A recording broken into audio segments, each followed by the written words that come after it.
are going to continue to take notes today. So today we're going to be talking about one-to-one and inverse functions. Tomorrow we are going to be talking about periodic functions, and then guess what? That is the last thing I have to teach you before the Unit 2 test.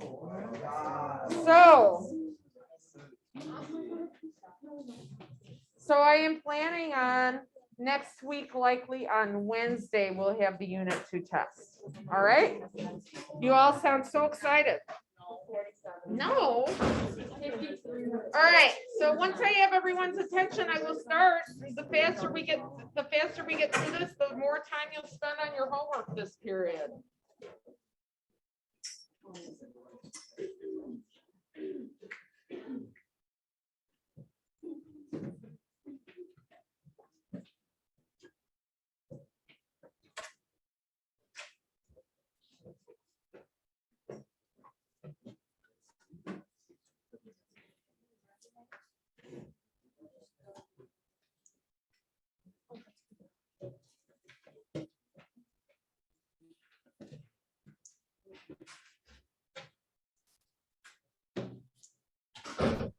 Sounds like we're ready. All right, so one-to-one and inverse functions.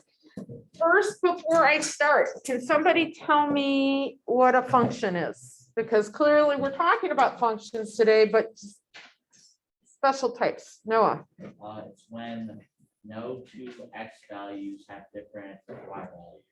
You know, when two same x values have two different y values. So no x value goes to more than one y value, right? Okay, so today what we're going to do is we're going to look at special types of functions, okay? And what Noah said is a way you can tell from a table whether or not something's a function, because none of the x values should repeat, right? Well, how could you tell from a graph? Tara? Has to pass the vertical line test from a graph to be a function.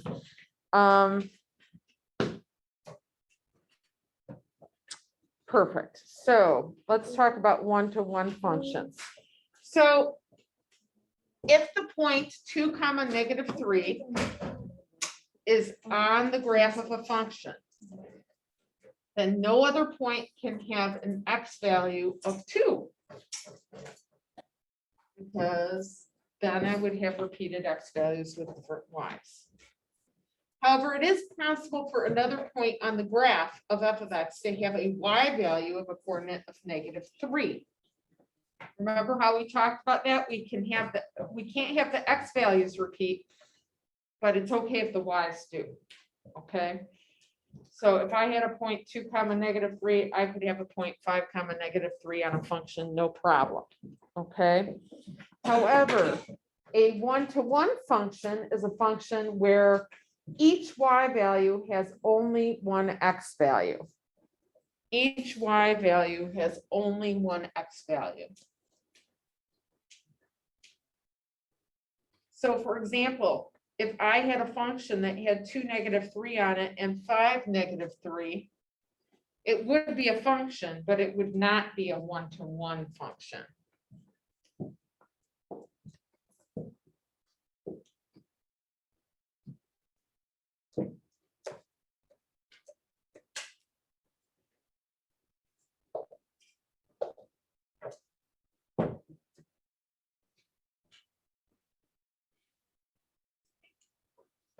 So how can we tell numerically if a function's one-to-one? Well, just like we said earlier, there would be no repeated x's because then it would not be a function. But in addition, y's cannot be repeated either.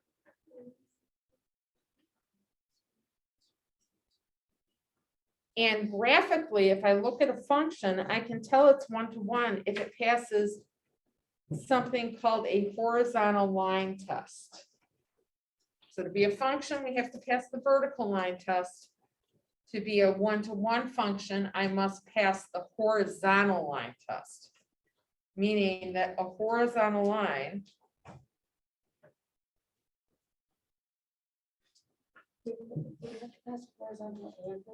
to be a function, it has to pass the vertical. To be a one-to-one function, it must pass the horizontal. Not the. Well, first you make sure it's a function, right? Yeah. So to be a function, it has to pass the 1-to-1. Yeah. And, or not 1-to-1, it has to pass the vertical line test. Then once you determine it's a function, Okay. you can decide, is it 1-to-1? Now I have to pass the horizontal line test. So a horizontal line test cannot intersect the graph in more than one point.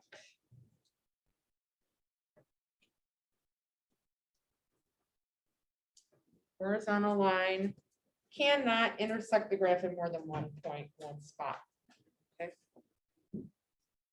So very much like the function, vertical line test x's can't repeat. That's why the vertical line can only intersect the graph in one spot. Horizontal line test says y's cannot repeat. So I can't cross that horizontal line in more than one location. All right, what is an inverse function? Can you guys go back up for a second? Absolutely.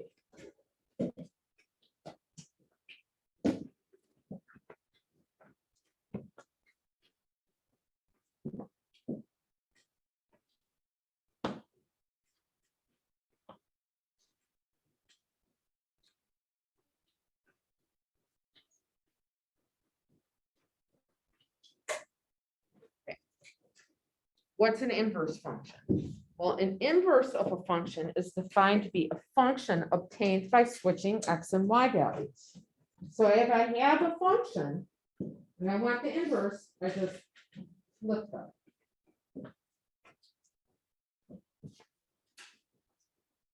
So in order for a function to have an inverse function, it must be 1-to-1, and I'm going to show you why in a moment.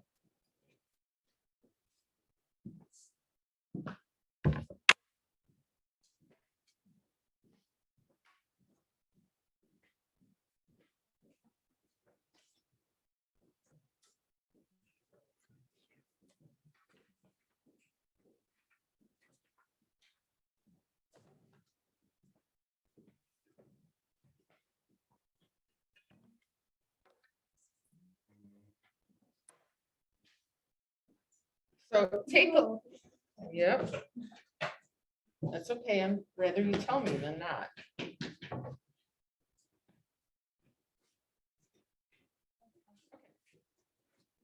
Right. So why must a function be 1-to-1 in order to have an inverse? Well, imagine that I have this function k that consists of just these 3 points. My domain are all my x values, my range are all the y values. You can see it definitely is a function, right? Because every single x doesn't go to more than one location. But if I get my inverse by switching my x's and y's, that would mean this. The range becomes the domain or the x's, and the domain becomes the range. If it's not 1-to-1, watch what happens. When I switch the order, 0 gets mapped to more than one spot, and it's not a function anymore, right? So therefore, it must be 1-to-1 in order to produce an inverse function when I switch my x's and y's. Okay.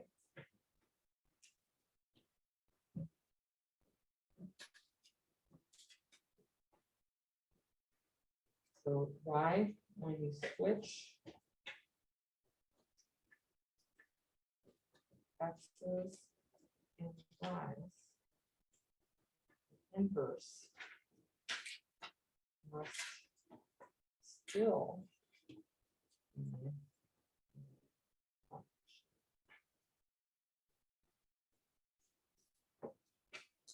when you switch the x's and y's, the inverse must still be a function. The only way that's going to happen is if it's 1-to-1.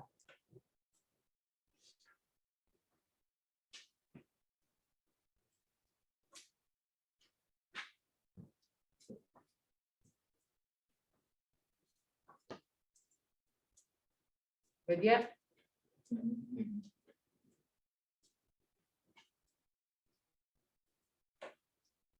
okay. If it can be determined that a function is 1-to-1, then the inverse of the function can be found. How do I do that from a numerical description of points? Well, I just switch my x's and y's.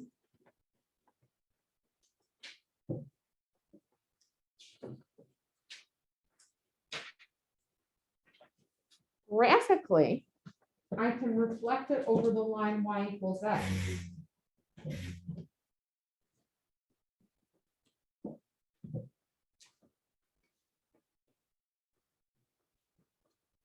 And the line y equals x is this diagonal.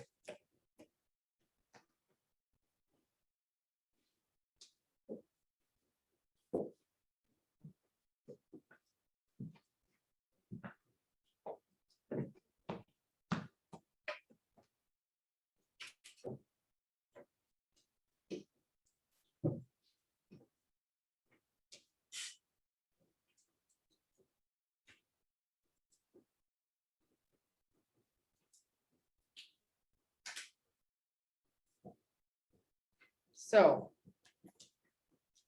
I want you guys to look at these two functions and I want you to decide which one will have an inverse or ones will have an inverse. Tell your neighbors which one or ones will have an inverse.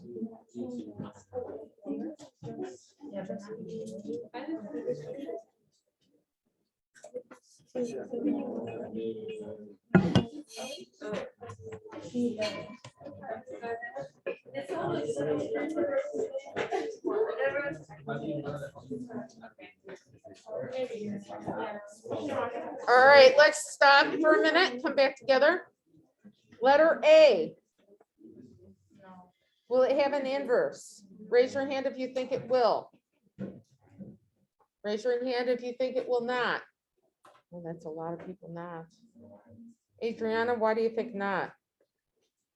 Because for the y value, there's two like numbers that contain the same number, like 2 and 2. Yeah, I have repeated y's, right? Yeah.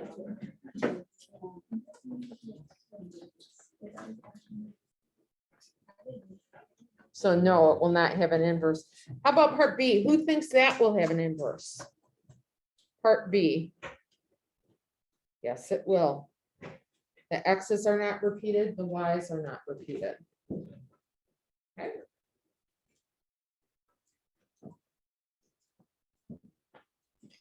So what is the inverse function for part B? How would you find it again? How do you find it? Switch the x's and y's. Okay, do that right now. Then I'm going to show you something with the notation.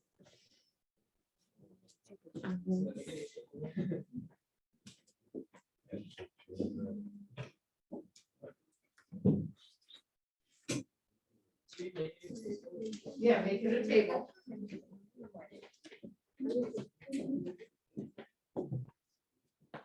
Awesome.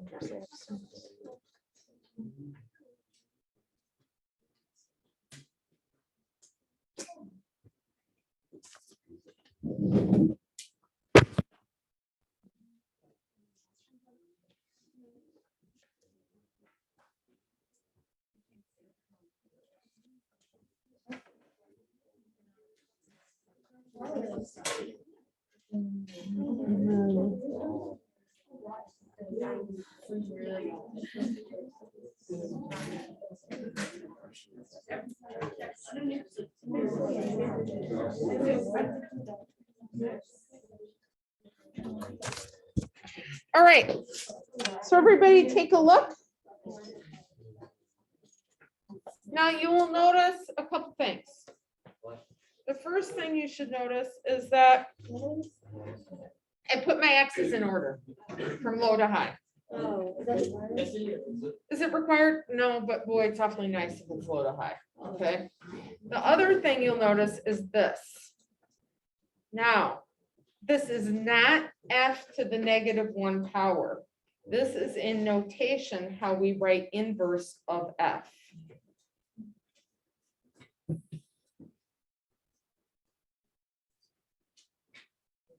Yeah, no, Do you have to put like the numbers from like older or not? Do you just put it? I want you to put in order. Okay. Any questions on that? Okay, now here's a graph. Remember I said to find the inverse of a graph, first I have to decide if it will have an inverse. Who thinks it will? How can you tell, Tommy? Passes the horizontal line test. Okay, now I am going to reflect this graph over my line y equals x. Notice, see this point right here at 2, -1? You're going to reflect it in a perpendicular way. Okay, notice 1.5, 1.5. So I'm going to have there. This point, 1.5 diagonals. Here. If I reflect this point over my line y equals x, it goes down here. And the other point is well here, and then I connect them with segments. Did we just replot the page? Now, yes, you can. So that was the next thing I was gonna say. Does everyone see here how I did that? I went, okay, where is this point here at 2, -1 gonna go? 1.5 diagonals. 1.5 to there. Okay. Now, the other way you can do it, if you have a hard time seeing this, which some people do, nothing wrong with that. This point is at 4, -4. So that means what point will be on my graph? -4, 4. So -4, 4 is up here.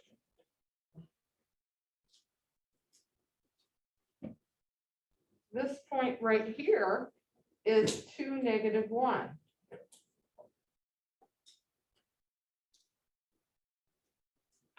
So that means -1, 2 will be on my -1, 2 will be on my graph.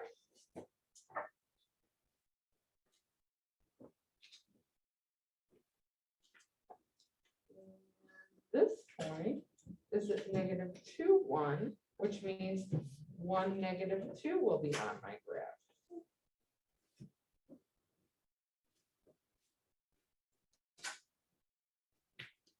And then finally,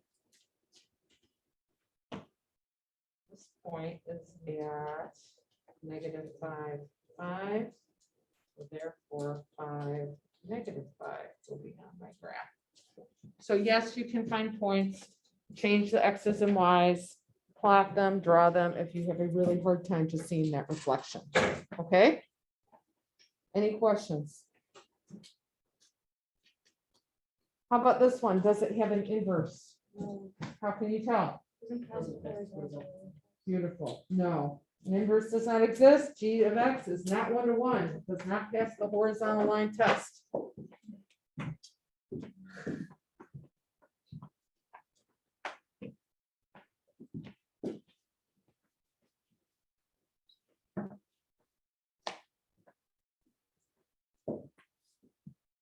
What is the horizontal line test again? Okay, so do you know what the vertical line test Yeah. is? What does that say? That means like you can't have 2 points on the same vertical. Beautiful. Same thing with horizontal line. I can't have 2 points on the same horizontal line. Okay. How about this one? Is there an inverse? Yeah. Yes, find it. Graph it.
are done graphing it, you should confirm that it does look like the reflection over that line y equals x. If it doesn't, you made an error somewhere. This is what it should look like. One finger, I have no idea what I'm doing. 5, I feel great. And 3 makes me nervous. What's going on over there? Huh? Yeah, I know. Are you feeling okay? Do you have a question? Yeah, I totally wonder. How to tell from the tell whether there is an inverse or how to find it.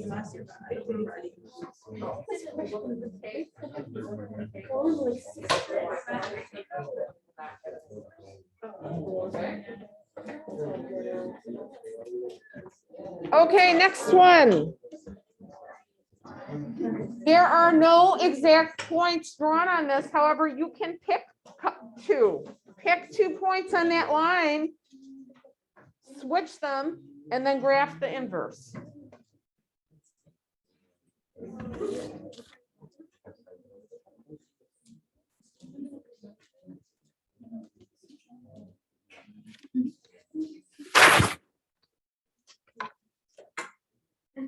When you're done, put your pencils down so that I know.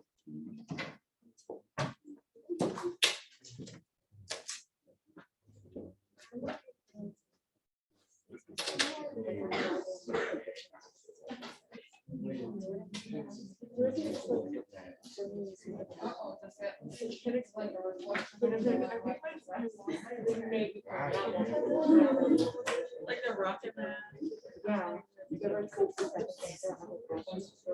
I started to know it when It was like.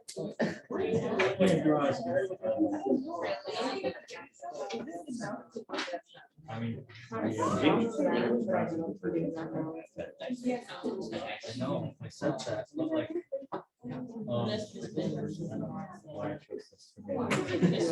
But like, since I have it. what it is. Yeah.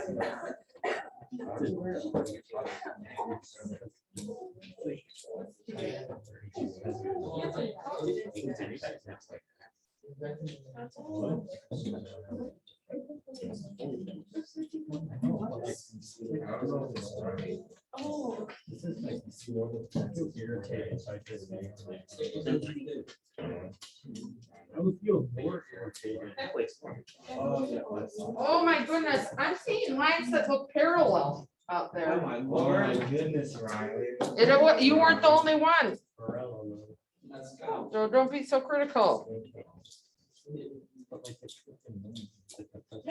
This is what it should look like. Okay, watch now. I picked 2 points. I picked, let's see. You can see that there's a point there at 2, 1.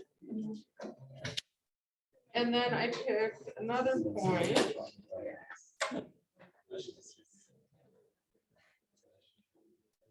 Yeah. 0, 2. Right?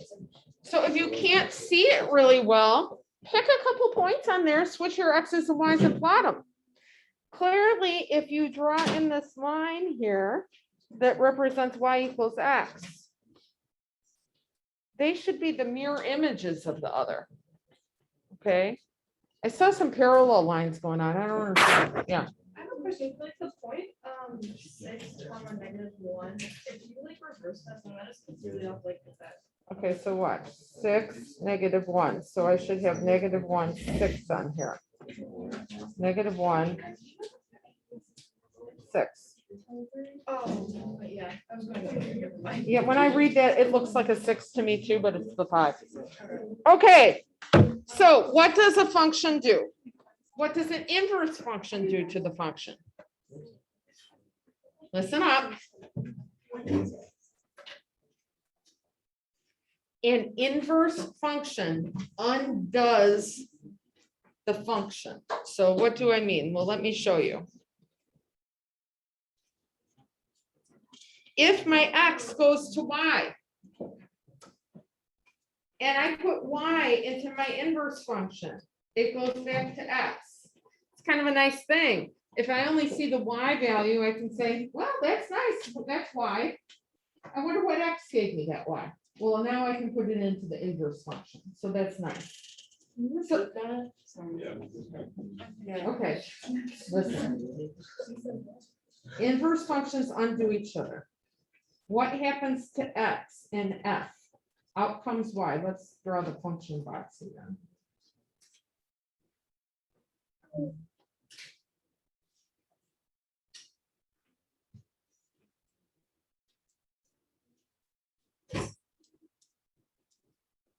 So let's say this is my function f.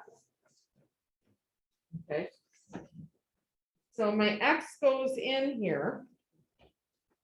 And out comes y. Right?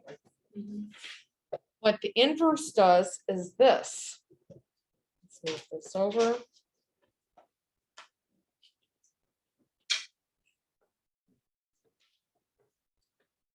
I have another inverse function.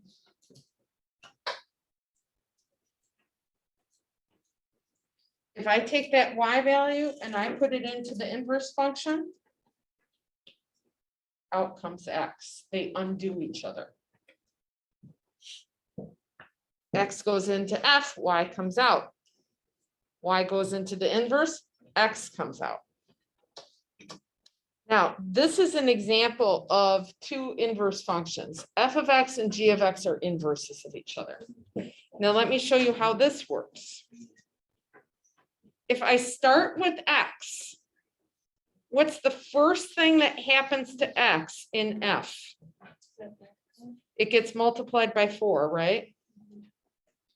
And when I multiply by 4, that becomes 4x, right? Then what happens to 4x? I subtract 1, right?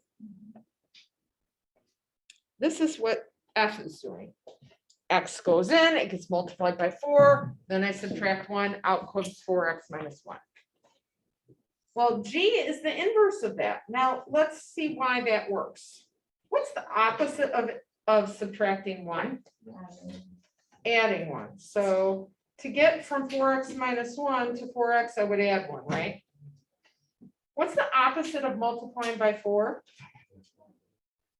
Divide by 4, right? Okay, let's look at g of x here.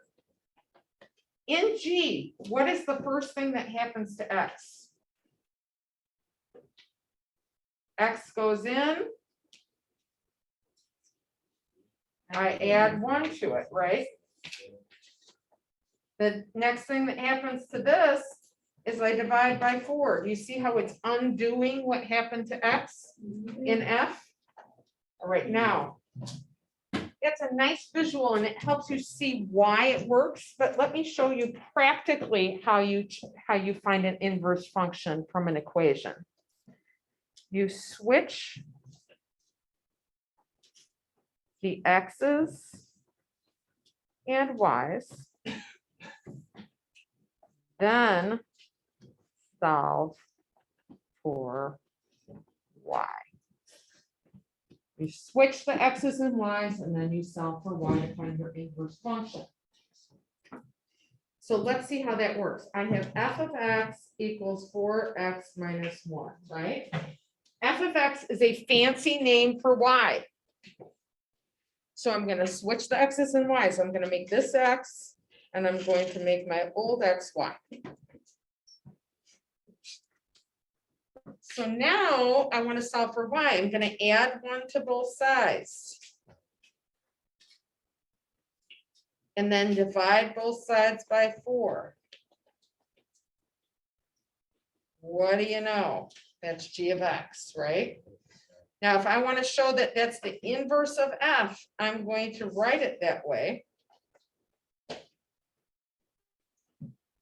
Inverse of f equals x plus 1 over 4. Why do you look confused? No, I got it. You got it? These were the 4 page numbers quite a lot.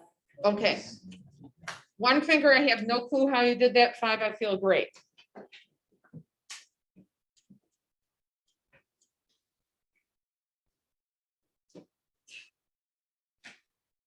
Jane, how are you doing with it? Okay, Noah, Why? when did you get, No. are you sure? No, I think. No. You got it? All right, Yeah. Dylan, you don't, or, I'm sorry, Aiden, Yeah. do you understand or not?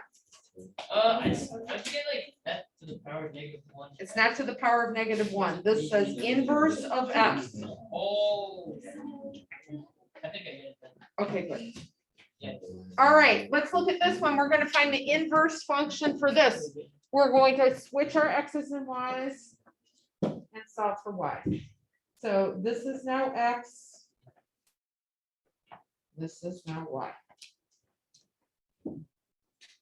So we want to first get our radical alone, so we're going to divide both sides by 2.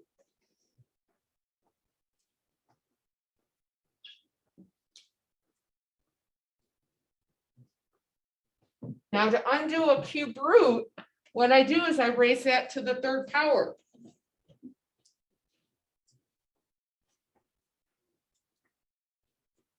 Raise both sides to the 3rd power. Now this is y minus 1 equals x to 3rd power over 8. 2 cubed is 8. And now add 1 to both sides. So my inverse function is x cubed over 8 plus 1.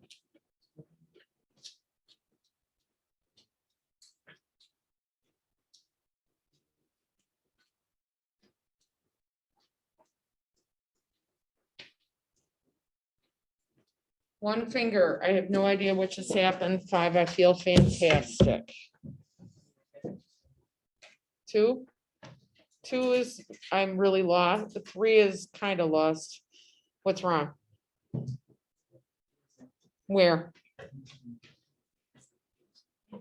Where did I lose you? Here? Okay, so here all I did was I switched the x's and y's. This is a y. It now is an x. This is an x. Now it's a y. Can everyone else be quiet for a minute? Oh, yeah. You get it now? Okay, so let's review for a second. What did we learn today? Okay, yeah, we learned about inverse functions, but before we learned about inverse functions, we learned what a one-to-one function is. How can I tell whether a function's one-to-one from a table of values? Yes, If both the x and y don't have repeating value. beautiful, then it's one-to-one. How can I tell if it's one-to-one from a graph? Yeah, good. So if a function, it's a function if it passes the vertical line test, it's one-to-one if it passes the horizontal line test. Okay. How can I tell if a function will have an inverse? Yeah. How can you tell if a function will have an inverse? Yeah. What?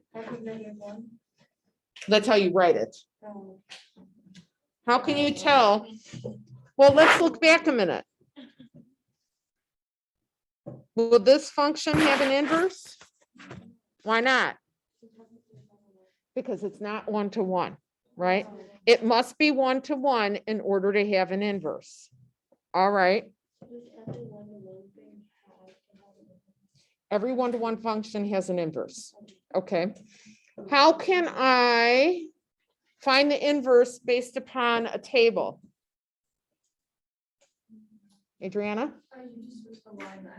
Switch your x's and y's. How can I find an inverse from a graph? I can reflect, or what else?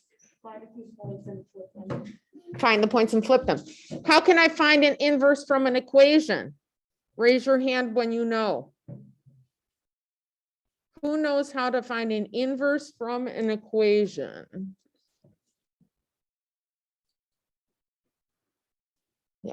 Like switch the x and y values on the equation and solve it. Yes, switch X's and Y's and solve for Y. All right, so posted online is your assignment that's due tomorrow. So work on that now.